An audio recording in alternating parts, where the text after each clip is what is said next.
binga binga bomb, blinga binga binga bomb, blinga binga bomb, binga la, blah blinga bomb bomb.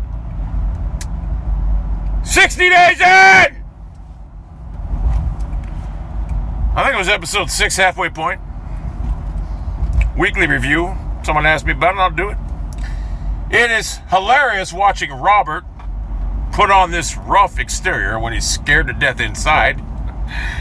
And you know, when you think of 60 days in, when you really think about it, how the fuck is a show this great, so compelling, with only really one central character that's hilarious, because Robert, in my mind, is kind of hilarious, and 2 other situations that are compelling? Because, let's face the facts, Jeff is a straight up fucking nerd who everybody, if you're in jail, you'd love to see him because you take anything you want from him. He's just a little bitch.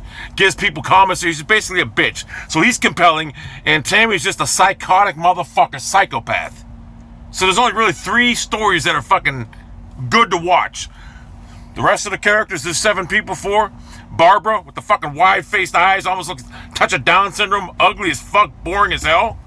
Marianne, all these daughter, oh my god, boring as hell. Isaiah, boring as fuck, and Zach, the model prisoner, wannabe DEA agent. Guess what? That's all great, Zach, but you make for fucking boring-ass TV. But that's what's weird about it. Even when they show these boring-ass people, it's still fucking biblical. It's great. So, Jeff's about to get beat up because he's just giving away. Jeff is just a goddamn bitch. He doesn't understand. This guy wants to be a prison guard. Oh my god, he'll be the first to. He'll never make prison guard after seeing this. He'll have a hard time getting any type of job with authority because they would just abuse him, take his keys, and escape. He's a bitch. And Tammy will never be a police officer again because she's mentally unstable and fit to carry a gun. And Barbara, no one cares about Barbara and Mary. The rest of them are just boring. Robert, I can see Robert's actually funny. But it's funny watching Robert try to put on this rough exterior when he's scared to death inside. And Robert thinks he's smart and intelligent, which he probably is. But when he went around and said, well, I tried putting this on the camera to make it look like I was an inmate. No, you did that. And everybody knows why, because you were scared to death. And you didn't want to tap out because you look like a bitch. Because, this and that. You didn't want to be like, oh yeah, it's a little tougher than I thought. So you did that. But I will say one thing. Robert was right about this jail. It is a country club, that jail. I'm not going to lie to you. It's a country club. I don't see any criminals in there in the jails that they're in, the part of the pods they're in they don't look dangerous to me. And it's a country club when you think about it. It really is. See, when I was in jail back in the 90s, we had 38 motherfuckers in a 10-man range. We had like a 40-foot catwalk, 6 by 40 feet, and you had 5 cells that housed 2 people. We had 38 motherfuckers in there. Hence, we got like a fucking $800 pay settlement for overcrowding, which I never got because I had a warrant out for my arrest. I couldn't go get it.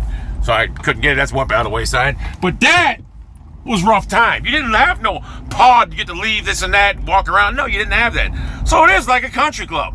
I mean, hell, you're ordering commissary on a fucking computer. Now, we got commissary once a week. And it was Cecil come by, you give him a piece of paper, that was it. So it is a country club.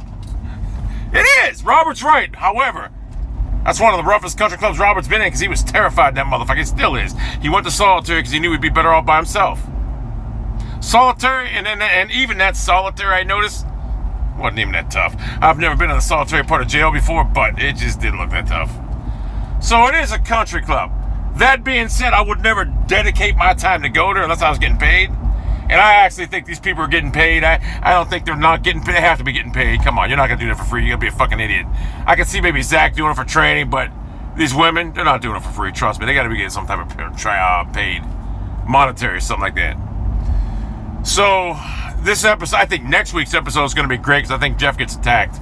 This show's so addicting. I'm pissed. I want it to come on again. Now.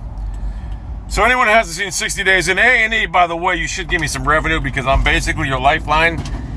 I thank God someone told me about this show because I would have never knew about it. And I got everybody I know watching it now. They all love it. But yeah, this jail here is a country club compared to the city jail in Youngstown back in the 90s. It's actually a country club. All these pod-style jails are fucking gravy when you think about it. You're out. There's nothing hard about them. Even the prisons are fucking like, I don't want to say country clubs, but they're not that tough. If you're a respectable motherfucker that can handle your own, you'll be all right. If you're a bitch like Jeff and Robert, you're going to have problems.